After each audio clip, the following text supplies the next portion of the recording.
Oh, just proud of the total team effort tonight on a really good UC Davis. You didn't as much film as we watched on this team, and they were dangerous because they can shoot the ball and score. We definitely put some good defensive pressure on them and caused them to not shoot as well as they wanted to. But certainly it was a great win and a great team win. Coach, you held them to 2 from 30 from beyond the arc. How were you able to do that? They can even answer it. Complete focus since the minute Concordia game was over. And I mean, if you just seen, they played Stanford, they played Connecticut, they played a lot of big teams. Played USC their first opening game. They are going to do well in their conference, and I'll be keeping my eye out on them because they are deadly. And I was hoping, what I was thinking, that we could put a lot of pressure on their guards, slow them down. Like thought Andreana did a great floor game tonight, and then we were just covering the arc and wouldn't light this up, which is kind of. Not only 44 hurt us a little bit, but our total emphasis all week was to stop the three ball. And somebody's got to try to score some, so I'd really take that trade-off. She scored some points tonight, but 14, who's been their leading scorer, who's their go-to, didn't have the night. So it's always that give-take. What you're giving up. You just don't want somebody to have a career night. but really proud of the team effort. Coach, a very fast-paced team. What was the game plan to try to pull this UC Davis team down? Yeah, I mean, a little mix of pressing. When we did press, you saw that we did well. You just have to be careful now with some of this bozo stuff that gets called because you don't know how to play it. So, yeah, I'm not really happy. I'll keep my comments to a minimum on that tonight. I don't want to catch myself in a quandary. So, but when we did spot do it, we did cause some problems. And then you see a simple answer. You got really one of the best defensive players in the league and then on our team. You can trade off between her and Alexis Carter, just have them try to wreak some havoc on people, and it kind of lets you do what you want to do, but a little bit more conservative. And I was hoping all the film that we watched, nobody slowed their point guard down. All the highlights that they saw, she had like freedom of movement, so we wanted to not allow that freedom of movement. Anma, offensively in the first half, they kind of shut you guys down, but you had a big second half. What kind of looks were you getting in the second half as opposed to the first? We were just more careful with our ball movement. Try to see open gaps. In the first half, there was a bit of frustration because we couldn't get our offensive looks that we usually get. So during halftime, we talked about that and just made sure that we were focused on every offensive possession. This team listens real well. Denise King was talking about that a lot today, and they really did a good job. When you're telling them maybe what might be a better way to attack somebody, not that we can't shoot the three ball, we can shoot the three ball. But sometimes it's just not about that. It's about hurting them in other ways, and so I was really proud of their second half adjustments. And you can say whatever you want to say, they have to do it.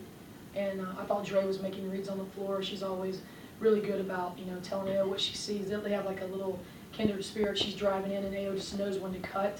It's pretty cool. So I mean, that stuff's going to pay off in the long run for sure. It's nice to be on the receiving end of this with these two guys. As far as rebounding goes, you were able to do a good job bringing it down. What do you think helped contribute to that?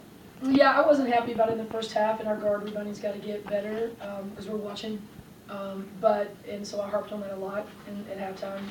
But then I think we just, you're standing there to make contact on somebody because they were pesky, they were persistent, they were going after, flying by you, undercutting by you, everything. So, but I thought we just buckled up and just made it an emphasis. Really, I think that's what you have to do when someone's coming at you. You have to make it an emphasis, and I think they did that. Andreana, you seem to have a lot of confidence driving the lane in the second half. Talk a little bit about that. Not a lot of people play us in man, and they decide to play us in a matchup man and a matchup zone, which allowed me to penetrate more and see my teammates.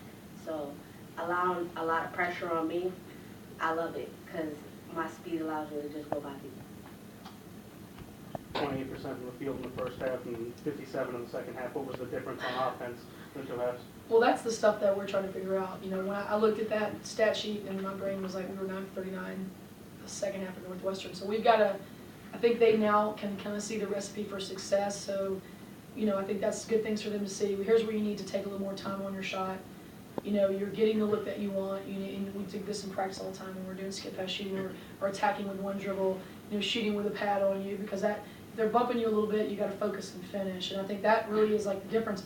I used to really stress about it, talk to my assistants all the time, what can we run, what can we run, what can we run, what can we run? It's like when you're getting high quality shots, you guys have to buck up. So I'm happy. I hope this carries over because, we don't need to have those kind of shooting debacles that bad. We're too good of a team. So I think as they can continue to look, understand what's making them fall prey to that, and fix it, quick, and of course, over half, we can continue to get better and better. Coach, back-to-back wins, obviously this one a little bit closer than the last game, but what do the wins here at home mean to you? It mean a lot. We got to keep generating a good crowd. I think we win fans when they get here. We just got to get them in here. So I think that's what these guys want. And I'll go out and recruit. Heck, we recruited people at Marriott today. If I had more time, I'd be out recruiting everybody, and they come. So and they really are attracted to these guys. I mean, that's what happened. And these guys saw someone talk to them in the Marriott today, and we told the whole kids to come. So we have to get out and do grassroots for women's basketball, and I just think more of that needs to be done for these guys because they deserve it. They deserve it, and the band, everybody, we get a lot of support. So it's good, and it's good to win at home. Coach, next week you got St. Joseph's, top offense of the A-10, not a very good rebounding team. How do you guys approach it?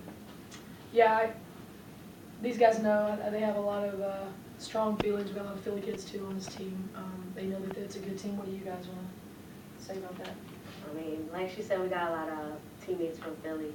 So it's going to be like a home game to us. A lot of fans are going to be there. We're going to have a lot of support. We're going to play in front of our family and friends. And, that's always what you wanted to do. So you're going to go out there, you're going to play hard, and revenge is everything. Yeah, I mean, we got to play a good for you. We know that. They're a very, very good team. So we'll be ready. Quick turnaround, we'll be ready. Thanks for Thanks, coming. Coach.